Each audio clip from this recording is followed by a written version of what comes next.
After Sam died, my mom and Edie got really close. They'd both lost a lot.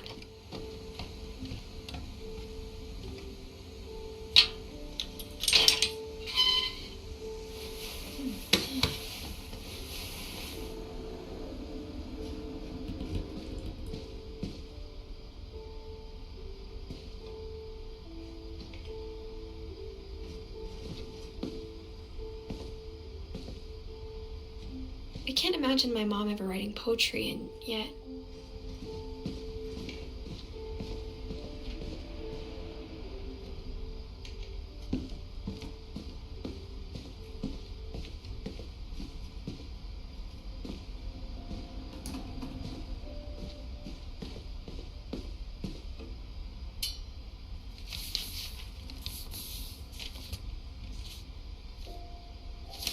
Dear Kay, do you remember the way Gregory used to laugh when he thought he was alone?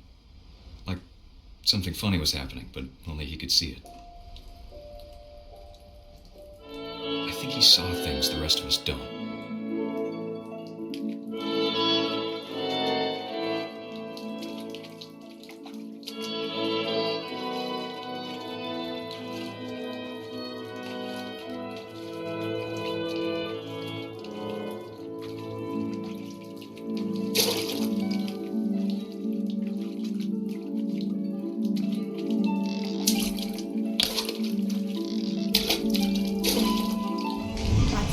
Gregory, it's time to... Hold on, sweetie. Hello? Sam, I told you I don't want to talk right now. I wonder what he saw.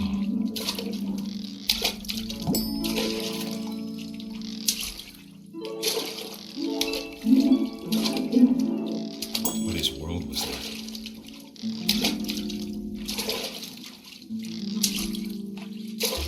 He reminded me so much of Calvin. Lost in his imagination.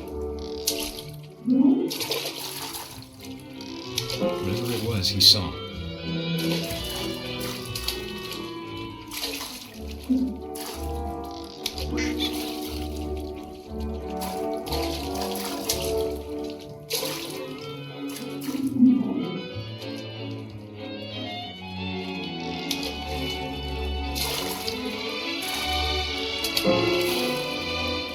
It sure made him happy.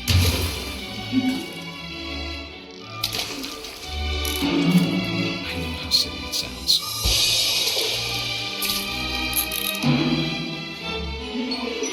But I worried about his baby being too happy. I could feel him slipping away. Sorry about that, Gregory. I know you did everything you could. Maybe if I hadn't called that night. Damn it. Hold on, I don't want Gregory to hear this. I wish he could have told us about the world he saw.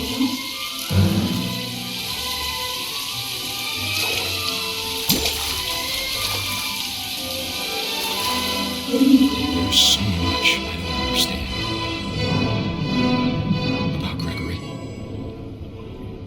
about everything.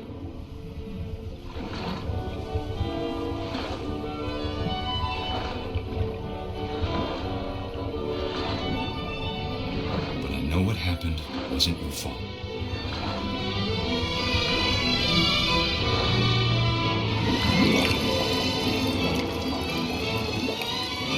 I'm sure he's happy. And he'd want you to be happy too. Good luck, Kay. Love, Sam.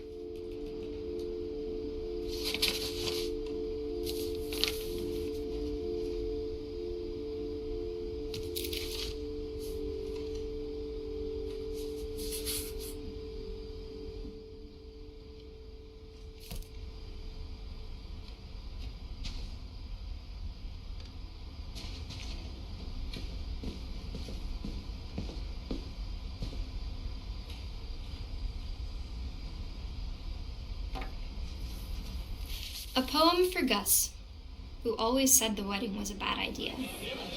Our father never hit us kids, at least not very hard, before the day my brother said with teenage disregard that he'd be dead before he'd see a wedding in our yard.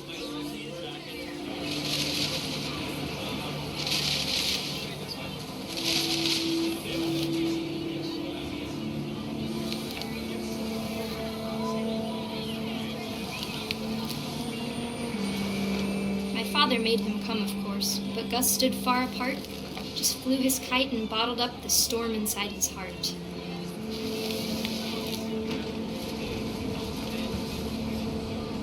I tried to talk him out of it, but though he'd never met her, we don't need a stepmom, were the words that I now pronounce you husband and wife.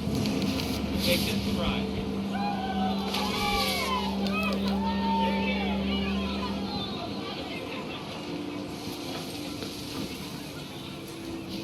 When the time for photos came, Dad ordered him to come here. But Gus declined and as a sign held up his middle finger.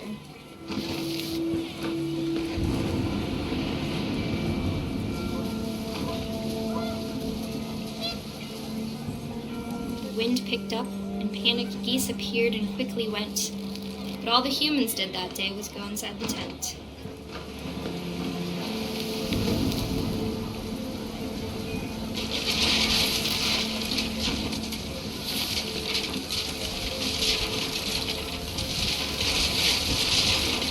The rain came down in buckets then, but no one seemed afraid that nature might destroy the tent our dad had crudely made.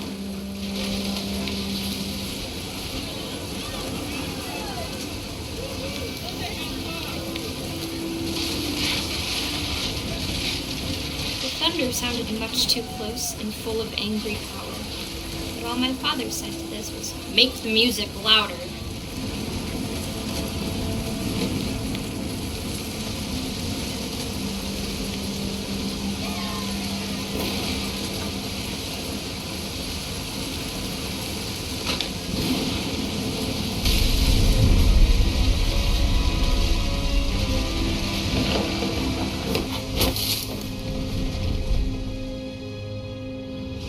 I wish that I could truly say I thought about you on that day.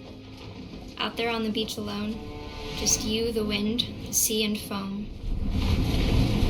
But I didn't, until we found you.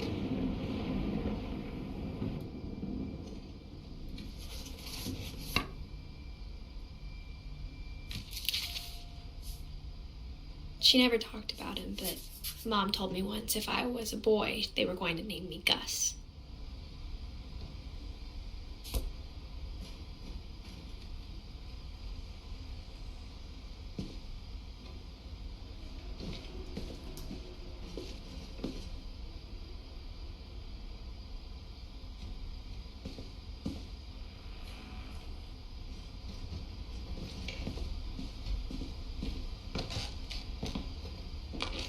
My mom moved up to the loft after her brothers died. At the time, it was as far away as she could get.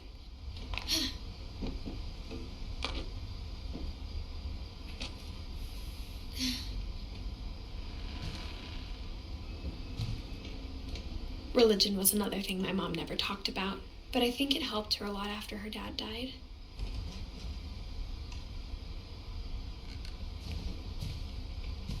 She spent a summer building houses in Calcutta, where she met my dad, Sanjay.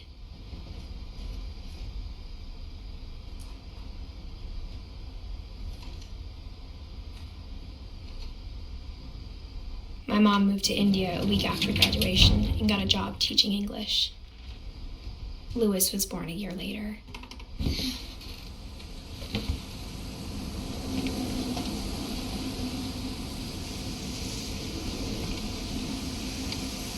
When my dad died, I don't think Mom knew where else to go. I'm sure Edie was happy to have her back. And to see kids in the house again.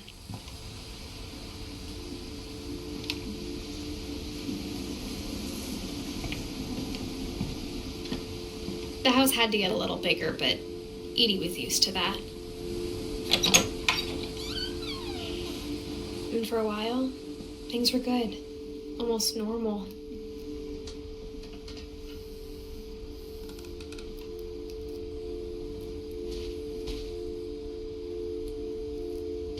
But it didn't last.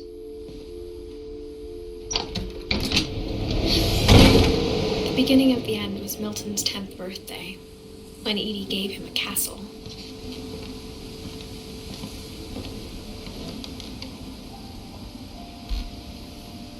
After Milton disappeared, the only thing he left behind was a room full of paintings.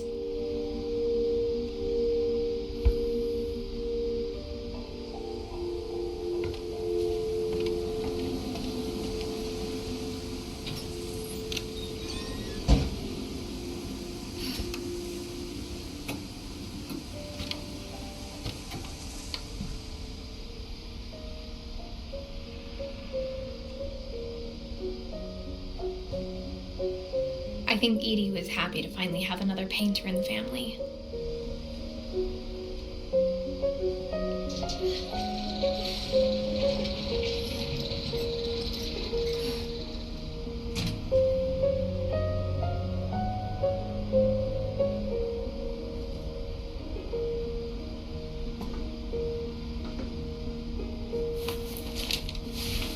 Milton Finch in The Magic Paintbrush.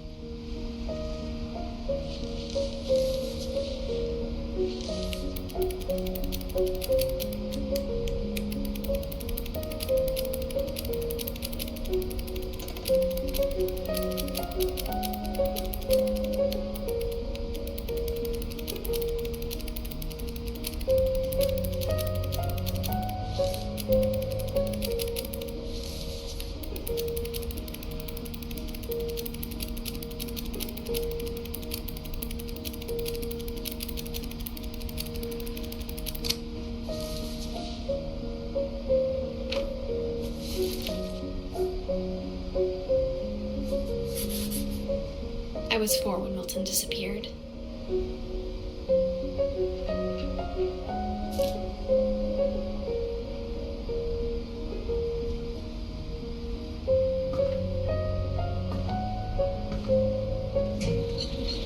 Mom spent months searching for my brother. Then she sealed the doors.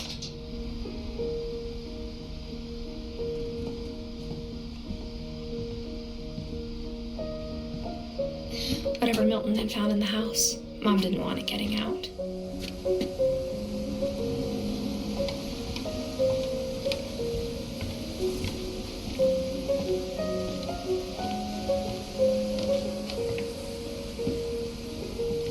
Mom definitely blamed Edie, but I think Lewis blamed himself.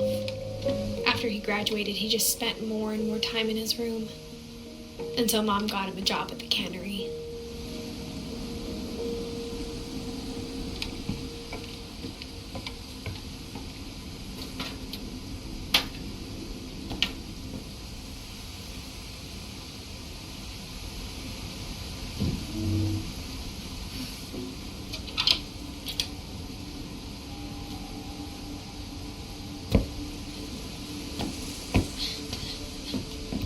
Lewis's room smelled very, very familiar. That part of him lived on.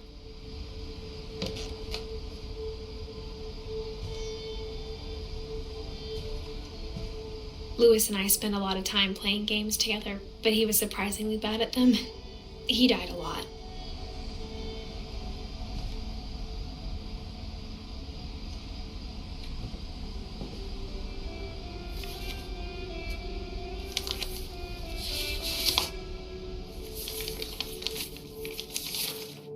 Dear Mrs. Finch, as Lewis's psychiatrist, I can understand your desire for an explanation. As I see it, the trouble began in January, shortly after we convinced your son to seek treatment for substance abuse. Newly sober, I believe Lewis first noticed the monotony of his daily life.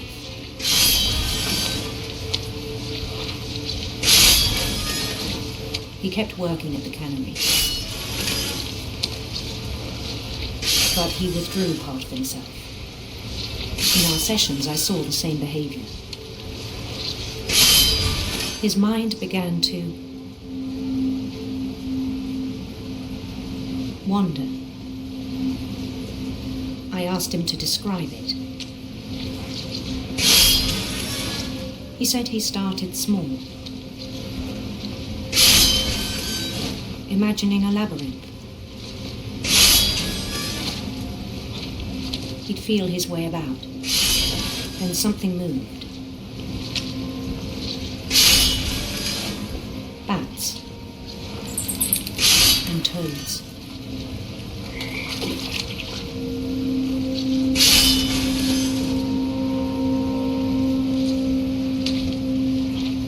And things that have not names.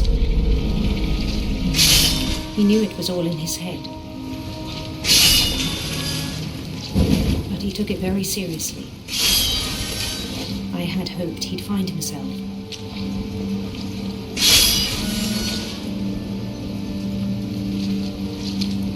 But he found something more. I worried about him then. Daydreaming at the cannery. I spoke with his boss. But he said Lewis had become a model employee. Methodical, tireless, focused. Like a whole new Lewis. So I let him go on.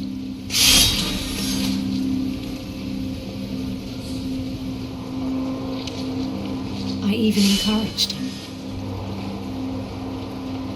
It seemed very promising at first. He told me he'd made a new friend.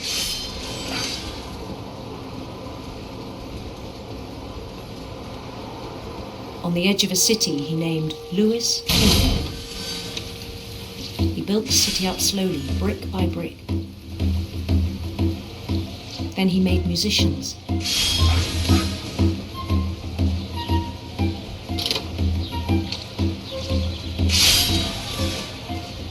And songs for them to play.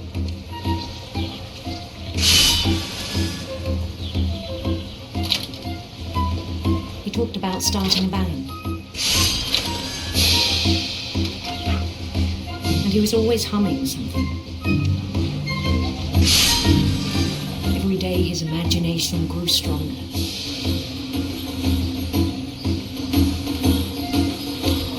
He no longer spoke at the cannery. But his chopping was as reliable as ever. And one day it struck him that all the cheering crowds, even the stones under his feet, were all in his imagination, so he could do whatever he wished.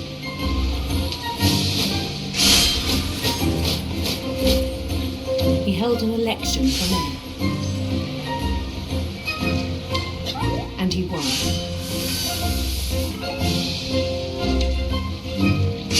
They begged him to stay, but his mind was already wandering. It became a game for him.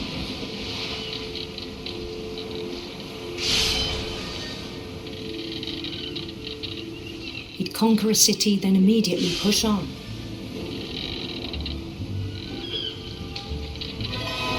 New Louisville.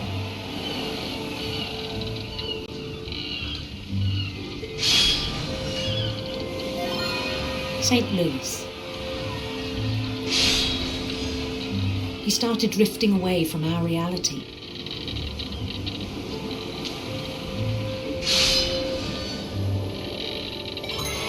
Minneapolis. Until one day he forgot to go home from the cannery. Even as his mother pleaded with him, part of Lewis kept sailing on.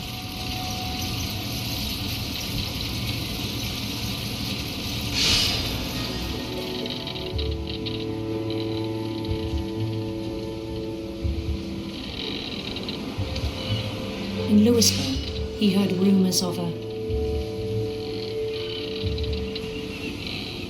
handsome queen.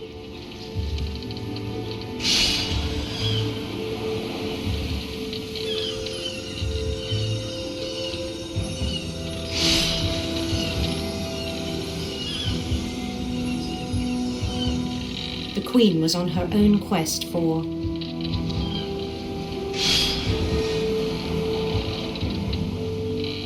radiant rainbows.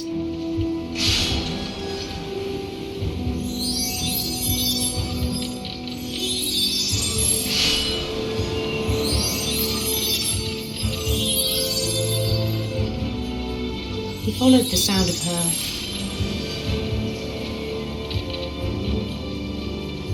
electric sitar.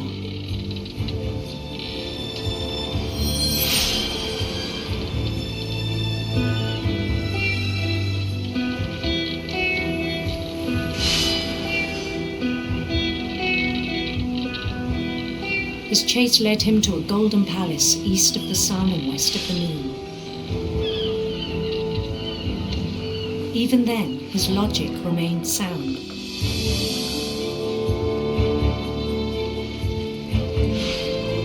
He knew the world was all in his imagination.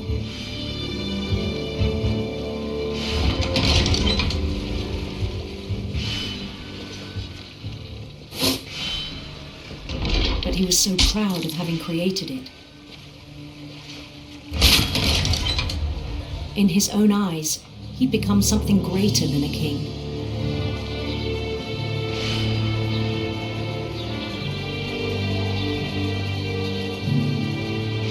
For someone who'd never known success in the real world, I think it was overwhelming.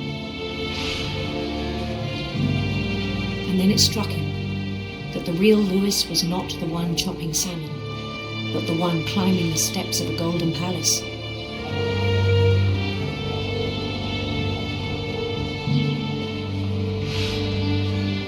My imagination is as real as my body, he told me. It was hard to argue with him.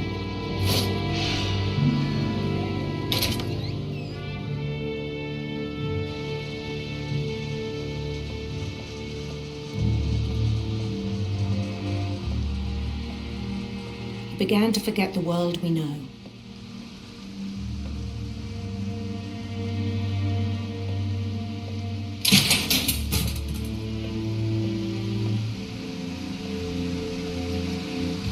I think it pained him to remember Lewis, the cannery worker.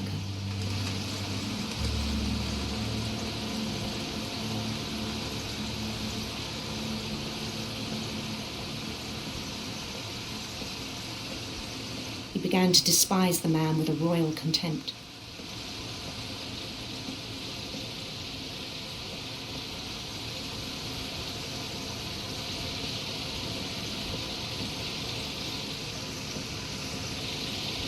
I still thought I could save him.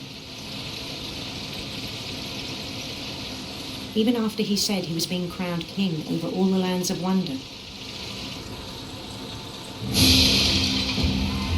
The palace would be packed with his companions.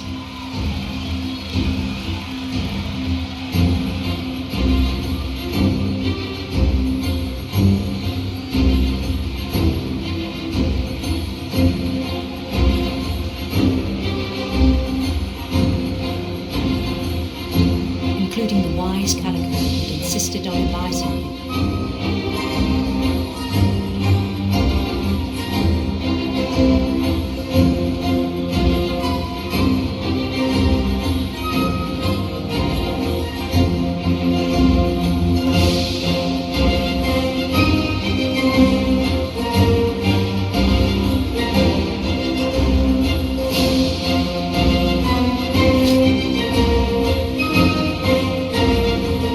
Queen waited, holding his crown.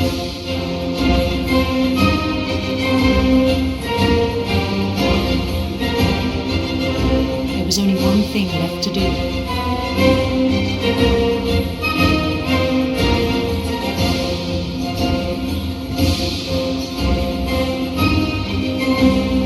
Bend down his head.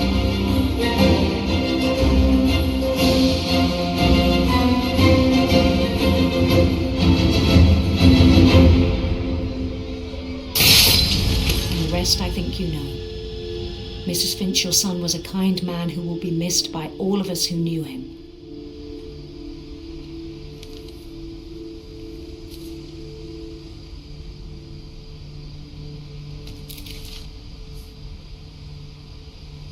My brother was really cool. I wish you could have met him.